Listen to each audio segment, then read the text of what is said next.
독도 해상 소방 헬기 추락 이후 구조 작업의 진척이 아직은 없습니다.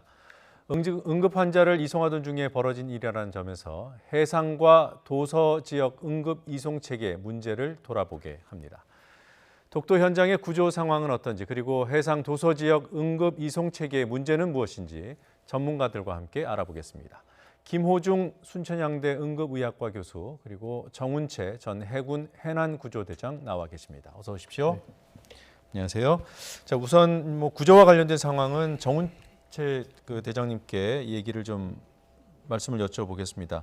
사고 발생한 지 이제 15시간 다 돼 가는데요. 혹시라도 그 헬기에 탑승하고 있던 분들 중에 일부라도 독도 쪽으로 이렇게 떠내려 왔을 가능성은 있나요? 그럴 가능성은 전혀 배제할 수는 없습니다. 또 많은 국민들이나 저희들이 봤을 때는 그럴 가능성이 많았으면 좋겠다 하는 예상을 해봅니다. 그러니까 헬기에 탑승하고 있던 분들이 헬기와 함께 이제 추락한 건데, 보통 배 같은 경우에는 배에 gat혀 있는 그런 이제 실종자들 찾는 구조를 하잖아요. 헬기도 그렇습니까?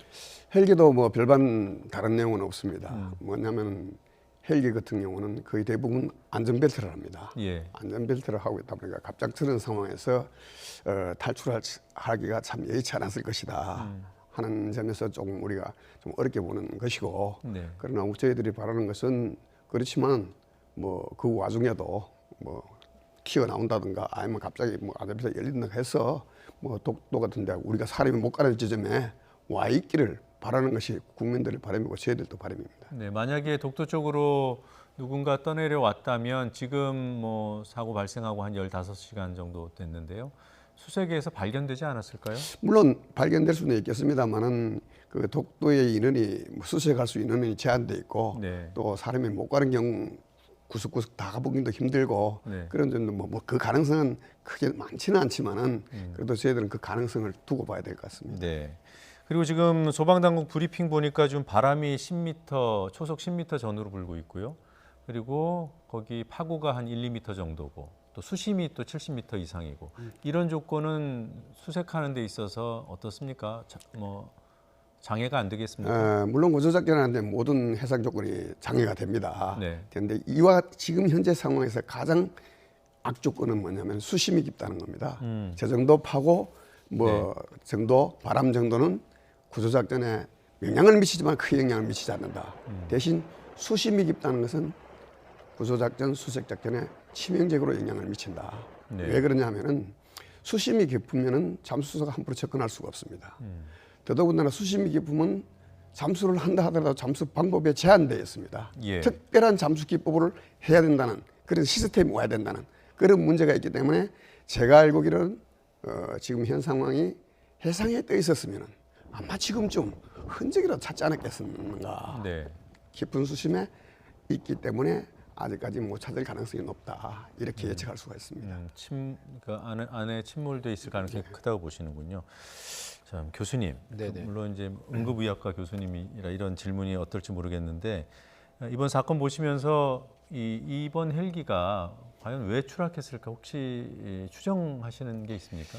이제 항상 이제 저희가 또 세월호가 떠오르게 돼서 이게 뭔가 원인을 찾는 것들이 지금 일단 바람직한 시기인가 사실 좀 고민이 되기도 합니다. 왜냐하면 일단 사람을 빨리 구조를 해야 될 텐데 하는 이런 안타까움이 있는데, 어찌됐건 이 기종은 저도 의사지만 이 기종이 좀 익숙합니다. 이거야 뭐냐면 이번에 아마 우리 이국종 교수께서 아마 경기도에 도입했던 그 기종이 바로 이 기종입니다. 그래서 이 EC225라고 이렇게 표현이 되어 있는데, 이게 이제 유로콥터라는 회사가 원래 있었고요. 그다음에 요게 에어버스사로 이제 통합이 되면서 지금은 에어버스로 이야기가 되기 때문에 HEEO라는 기종으로 아마 명명이 되고 있습니다. 그래서 실제로 이 HEEO 기종이 지금은 저희도 익숙하게 항공 이송용으로 아주대학교에서 지금 사용하고 있는 헬기로 도입이 되어 있다. 그렇기 때문에 상당히 저희도 이 기종에 대해서 좀 관심이 좀 있던 그런 찰나에 이런 사고가 지금 발생하게 된 겁니다. 아마도 이 기종 자체가 굉장히 큰 기종으로 되어 있는 수송용 헬기로 되어 있고, 또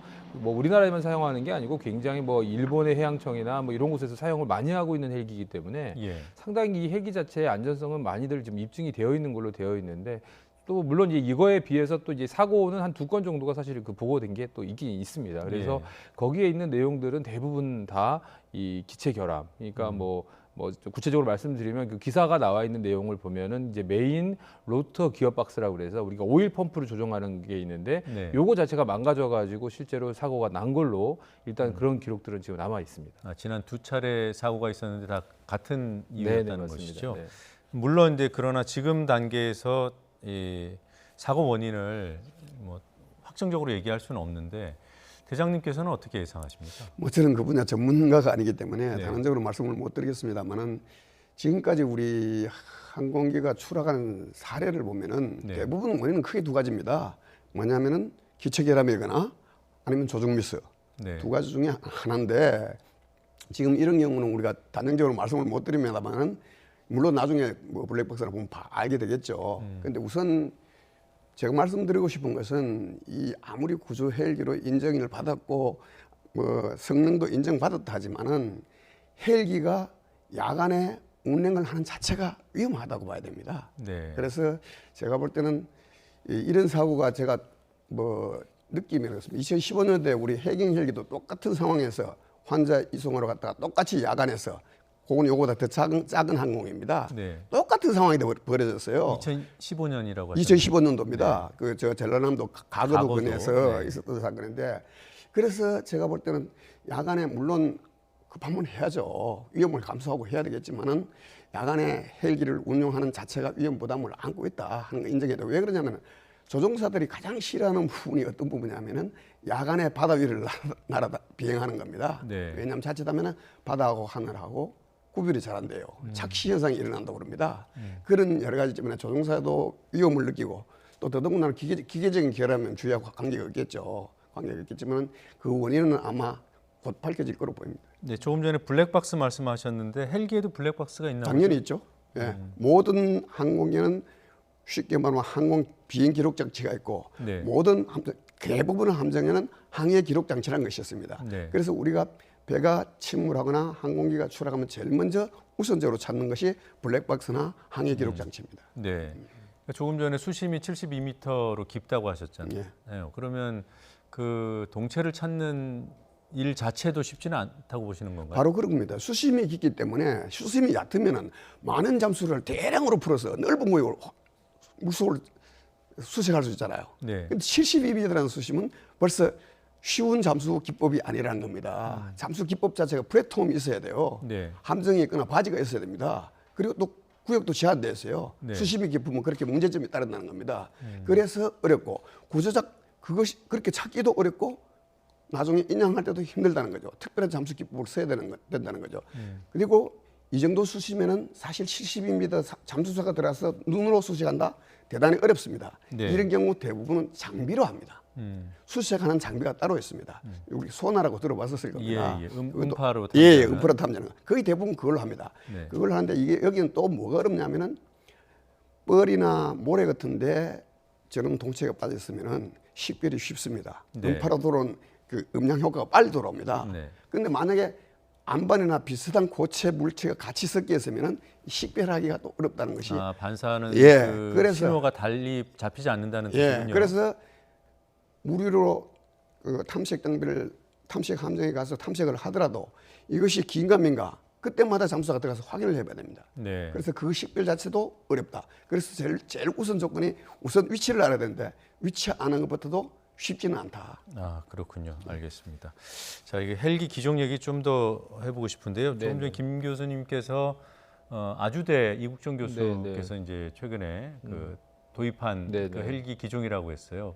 저희는 이제 닥터 헬기라는 얘기를 최근에 많이 듣게 됐는데 그 닥터 헬기로 불릴 만한 그런 기종인가요? 근데 사실은 이 기종이 원래 이제 2000년대 초반에 이제 만들어지면서 사실 굉장히 안정성이 있기 때문에 대통령 전용 헬기로 사실은 사용을 했던 헬기입니다. 물론 이제 그 다음 모델은 그렇지가 않았는데 실제로 이제 이 헬기는 저희가 알고 있는 일반적인 닥터 헬기하고는 다르다. 이걸 좀 명확하게 하실 필요가 있을 것 같고 이건 이제 유일하게 지금 아주대학교에서만 지금 이거를 채용을 해서 가지고 있는 헬기인 거고 일반적인 닥터 헬기는 우리가 일단은 비교를 좀 간단히 해드리면 닥터 헬기는 6명 정도가 탑승이 가능한 거고요. 근데 이 지금 헬기 같은 경우는 앞에 조종사 2명에다가 안에 있는 선체 조정할 수 있는 인원 1명, 그다음에 탑승객이 25명이 가능합니다. 네. 총 28명이 탑승할 수 있는 장비이기 때문에 실제로는 이 장비의 이 헬기의 사이즈 자체가 굉장히 큰 차이를 보이고 있는 게 좀 특징이기도 합니다. 그러면 보통은 좀 더 크고 하면 성능이 좋을 것이고 안전할 것이다라고 하는데 닥터 헬기 그러니까 응급 의료용으로는 적합하지 않은 헬기인가요? 사실은 어떻게 보면은 요 헬기를 이용했던 가장 기본적인 아주 이제 이익종 선생님이 항상 설명했던 부분이기도 하지만 야간에 우리가 네. 야간에 지금 환자를 이송을 못하는 부분들에 대해서 굉장히 안타까워하는 부분 또 왜냐하면 네. 중증 외상 사고들이 그 시간에 또 많이 발생하는 부분이 있기 때문에 그런 환자를 좀 이송을 좀 효과적으로 해보기 위해서 아마도 이렇게 큰 비행기 헬기를 도입을 한 걸로 알고 있는데 중요한 건 뭐냐면 사실은 뭐 이제 다들 아시겠지만 헬기는 내리는 장소가 안정적으로 돼야 저걸 인계점이라고 하는데 이게 완전히 확보가 돼야 사실은 내릴 수가 있고 네. 그다음에 이륙도 마찬가지입니다. 그리고 거기에 관련된 풍속이나 이런 것들도 굉장히 민감하게 반응을 하기 때문에 그런데 중요한 거는 헬기의 크기가 크면 클수록 내릴 수 있는 환경이 훨씬 어렵겠죠. 그러다 보니까 내륙의 경우에는 사실은 저런 큰 헬기가 내리기가 사실 쉽지 않은 경우가 많고 지금 현재도 뭐 원주기독병원에서 지금 뭐 이 산악 쪽을 많이 다니니까 그쪽에 예. 헬기가 있지만 70군데의 임계점이 확정이 돼 있지만 20개는 아예 포기가 돼 있습니다. 왜냐하면 거기는 아예 내릴 수가 없다라고 조종사들이 무서워서 못 가겠다 이런 경우가 있기 때문에 실제로 헬기가 크면 클수록 오히려 일단은 환자를 이송하는 인계점을 찾기가 굉장히 어려울 수 있는 그런 단점도 있습니다. 물론 특징이 있겠지만 일반적으로는 쓰임이 크지 않을 수 있겠네요. 그럴 말씀 수 있습니다. 들어보니까요. 그래서 공중에서 뭐 이렇게 뭐 입종 선생님 항상 광고에도 나오셨던데 위에서 이렇게 뭐 로프를 해서 끌어올리고 그러니까 착륙은 하지 않고 이런 네. 방법들을 사용하긴 하는데 실제로 우리가 환자의 안전성이라는 거를 약간의 흔들림에도 척추나 이런 데 손상을 줄 수 있기 때문에 네. 상당히 그거는 고도의 기술이 필요한 그런 수리기라고 보시면 됩니다. 지금 말씀하신 김에요. 지금 우리나라 그 응급 의료 체계 지금 요번에 한 것도 응급 상황에 맞습니다. 대응하다가 발생한 네네. 거잖아요. 네. 이게 전반적인 수준이나 환경이 어떻습니까? 지금 구조대장님이 좋은 이야기를 하셨는데 사실은 우리가 이 밤 11시에 이 헬기가 떠야 되는 게 맞는 거냐. 그것도 대구 쪽에서. 이제 이 부분에 대해서 우리가 좀 집중을 할 필요가 있습니다. 지금 현재도 우리가 닥터 헬기를 운용하면서 밤에 왜 안 움직이느냐, 그리고 실제로 뭐 한 40% 이상의 환자를 왜 이송하지 않느냐 이런 이야기가 나오는데 거기에 가장 중요하게 그 우리가 이유를 댈 수 있는 것들을 이제 우리가 이제 복지부에서도 조사가 됐는데 첫 번째는 일단은 기상 상황입니다. 기상 상황이 가장 중요한 부분이 되는 거고 두 번째는 중증도에 대한 문제예요. 그러니까 우리 현재 닥터 헬기가 지금 갖고 있는 그 지침서에도 보면 손목 발목의 절단 그 이상의 절단인 경우는 이송하게끔 되어 있습니다. 왜냐하면 네. 이거는 중증 외상으로 판단하기 때문에 그거는 급히 이송을 해서 빨리 환자가 치료를 받아야 된다. 이런 건데 손가락, 발가락의 절단을 우리가 중증으로 봐야 될 것이냐. 물론 지금 상황은 뭐 이런저런 어떤 이유가 있었겠지만 출동을 해서 구조를 하긴 한 건데 그 많은 인원이 거기에 탑승을 해서 이송을 할 만한 케이스였는지에 대한 그런 거에 대한 의구심은 지금 남아있죠. 그래서 중증도에 대한 부분들이 아직까지도 정확하게 지금 구분이 되어 있지 않는데 아마 상식적으로 이게 중증 외상이냐 아니냐를 구분하는 그런 기준으로 지금까지는 그냥 운용이 되고 있죠. 그래서 네. 사실은 이거를 운용하는데 닥터 헬기 운용에 있어서 가장 중요한 포인트는 아까 말씀드린 대로 이 기상에 대한 부분 또는 착륙과 인계점에 대한 부분 그다음에 중증도에 대한 부분들이 지금도 명확하게 지금 따지기 위해서 굉장히 노력들을 하고 있습니다. 두 분 말씀 다 들어보면은 야간 비행은 매우 위험하다. 그러나 응급 상황에는 대응해야 된다. 그것이 이제 사회 시스템이니까요. 거기까지는 이해는 되는데 그럼 거기에 대한 명확한 기준이 우리 사회에 없다라는 말씀으로 이해가 됩니다. 일단 중요한 거는 야간에 비행할 수 있는 아까도 말씀드렸지만 낮 시간에도 착륙을 꺼려하는 그런 어떤 부분들이 많이 있기 때문에 조종사분들께서 사실은 야간이면 더더욱 힘든 부분이고 지금 이 기종 같은 경우에 장점이 야간 비행이 가능한 걸로 나와 있는 건데도 불구하고 지금 이런 사고들이 발생하는 걸 봤을 때는 더더욱이나 아마 이거를 운영하는 어떤 업체나 또는 조종사 입장에서 위축이 될 수밖에 없는 그런 상황이 될 수 있겠다 이렇게 생각이 됩니다. 예, 알겠습니다. 자, 잠시 현장 취재 기자 잠시 뒤에 연결해서 구조 상황 체크해 보도록 하고요. 구조대장님께서는 지금 말씀하신 걸 들어보면 응급 상황을 조금 더 제한적으로 봐야 되지 않을까. 물론 이제 다치신 분들 입장에서는 다 큰 이제 상처를 아프신 상황일 텐데 그럼에도 불구하고 전반적인 안전도, 사회 안전도를 고려하면 출동할 수 있는 조건을 좀 엄격히 봐야 된다 이런 뜻으로 이해가 됐거든요. 동의하시는지요? 동의합니다. 전적으로 동의합니다. 왜 그러냐면은 물론 환자가 생겼을 때 어떤 방법을 통해든지 최소한 그걸 도리는 다 해야 되겠지만은 네. 대신 구조하러 가는 사람의 안전 문제도 동시에 고려를 해줘야 된다. 그렇게 말씀을 드릴 수가 있습니다. 네, 구조하러 가는 사람들의 안전 문제.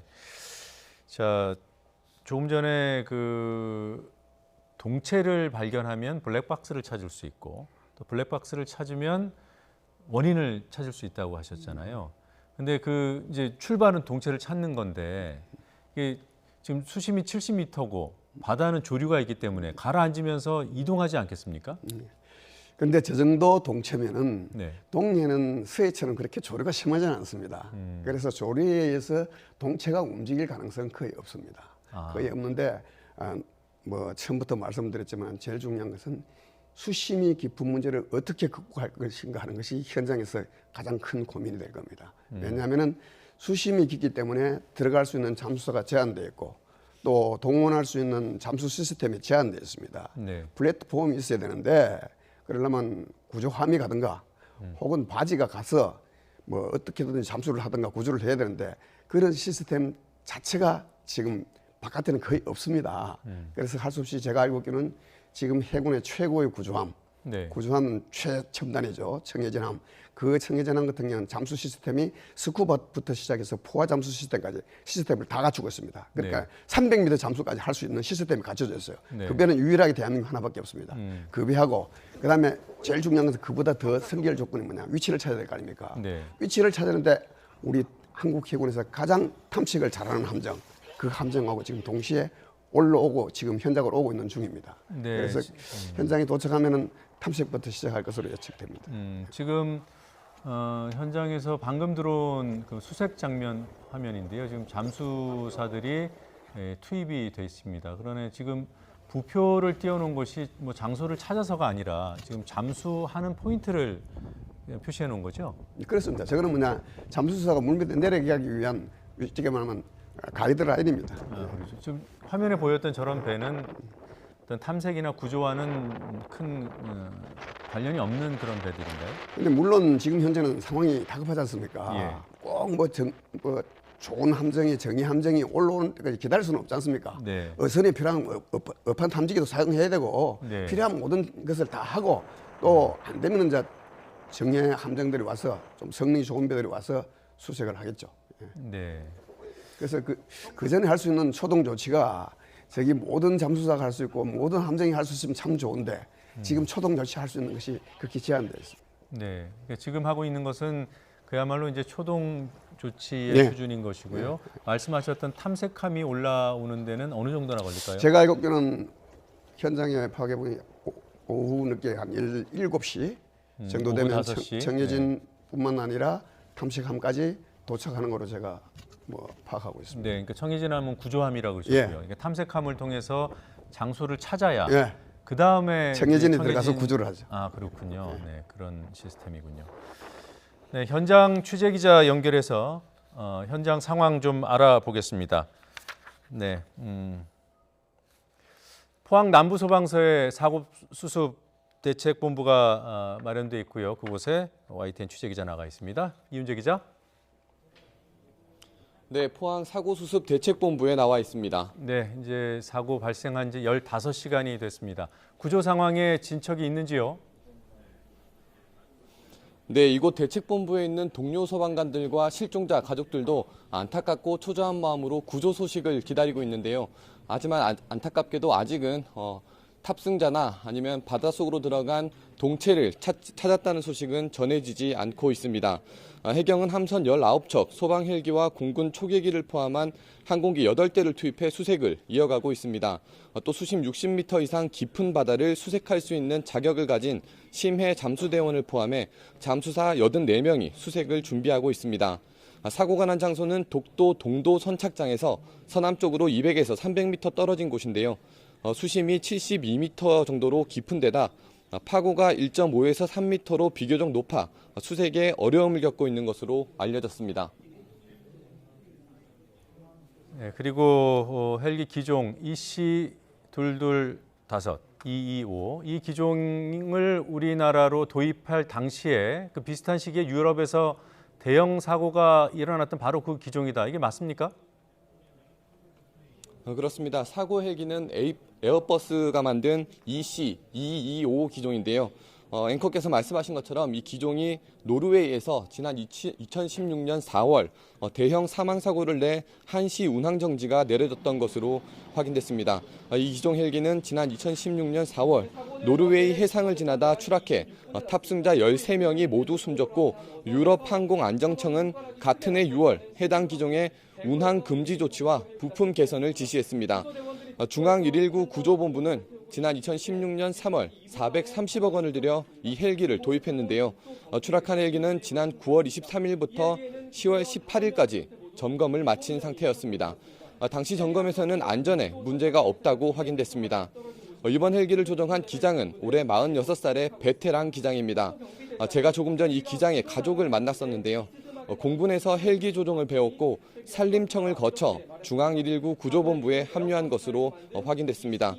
사고는 어젯밤 11시 20분쯤 일어났습니다. 대구에 있는 중앙 119 구조본부에서 밤 9시 33분에 출발해 밤 10시 50분쯤 울릉도에 도착해 연료를 주입했고 이후 다시 독도로 날아가 환자를 태우고 밤 11시 22분쯤에 이륙했습니다.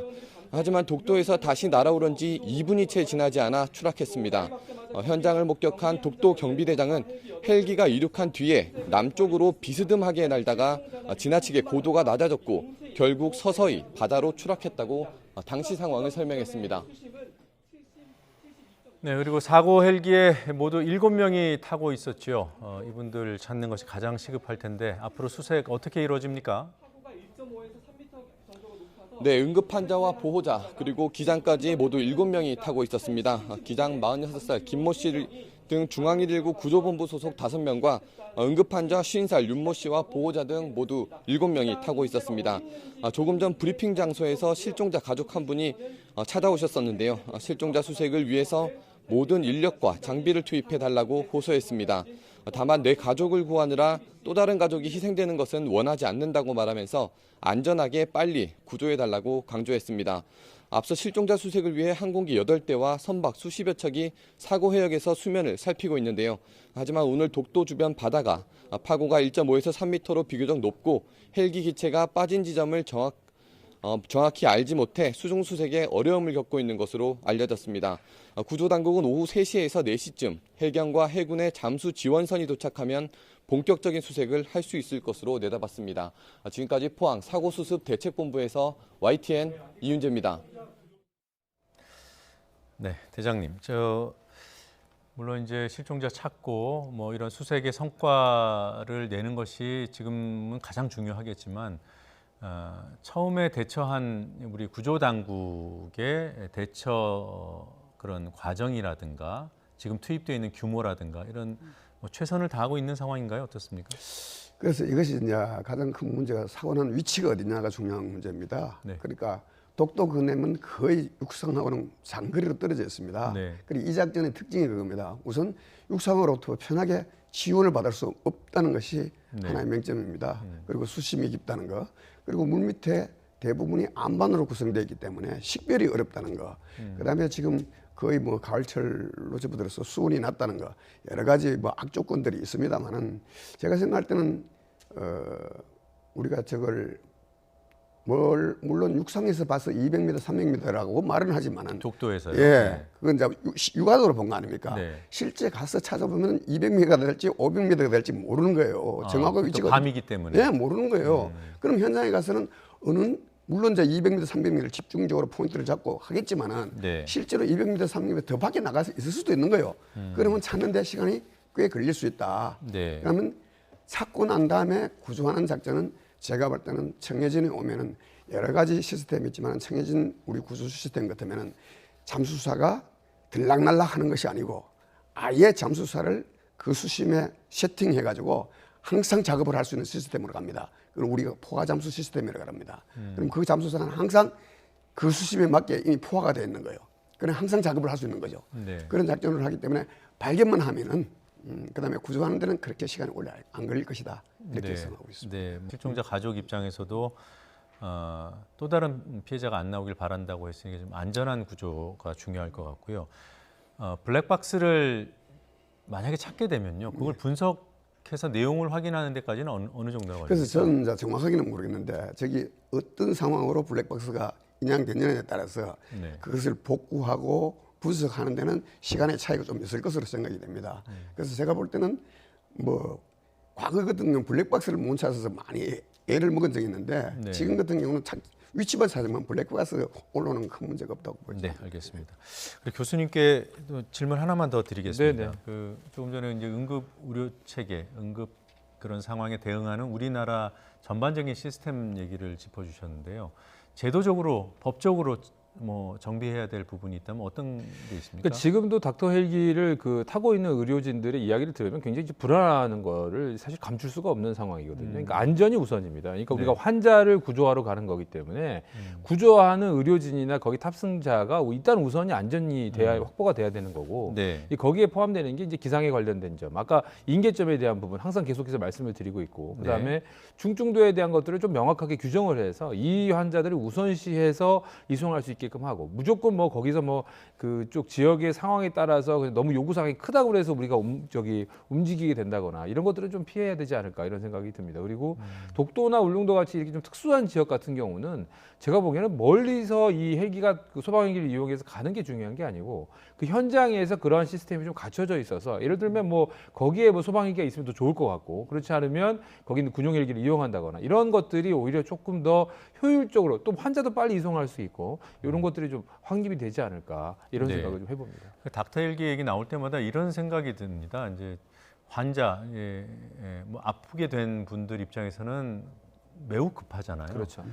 근데 이제 병원 입장에서 이거는 조건이 안 됩니다라고 거부했을 때 분쟁이 생길 수도 있을 것 같아서 이 기준을 명확하게 해줘야 병원 입장에서도 할 얘기가 있고 또 환자 입장에서도 설득이 될 것 같은데 그 부분도 법적으로 이렇게 규정하는 것이 필요한 건가요? 어떻습니까? 그 부분이 사실 또 의료진의 굉장한 피로감이 있습니다. 지금 현재도 1,360건 정도를 이송했는데 한 460건 정도가 거부가 됐으니까 한 30% 정도가 지금 현재 거부가 되어 있는 상태거든요. 그러니까 이 부분이 그 거부를 당한 가족들 입장에서나 또 그 관련된 기관에서는 굉장한 불만이 있을 거고 그거를 또 거부할 수밖에 없는 의료진들의 피로감도 지금 뭐 이루 말할 수가 없는 상황에 취해 있습니다. 그래서 뭐 일단은 육정 선생님 같이 이렇게 큰 헬기를 동원해서 하자고 하는 의견까지 나올 정도는 사실은 이게 있으면 좀 더 가능하지 않을까라는 어떤 그런 희망이 있었는데 이번 건처럼 이렇게 헬기 사고는 사실은 우리가 예측할 수 없는 경우에도 발생할 수 있기 때문에 이런 거에 대한 제도적 또는 무슨 법적인 제도 또는 뭐 장비에 대한 어떤 심사 이런 부분들도 좀 명확하게 나올 필요가 있을 것 같습니다. 알겠습니다. 네, 오늘 독도 인근 헬기 추락 사고와 관련해서 김호중 순천향대 응급의학과 교수님 그리고 정운채 전 해군 해난구조대장 말씀까지 들어봤습니다. 두 분 오늘 시간 내주셔서 고맙습니다. 감사합니다.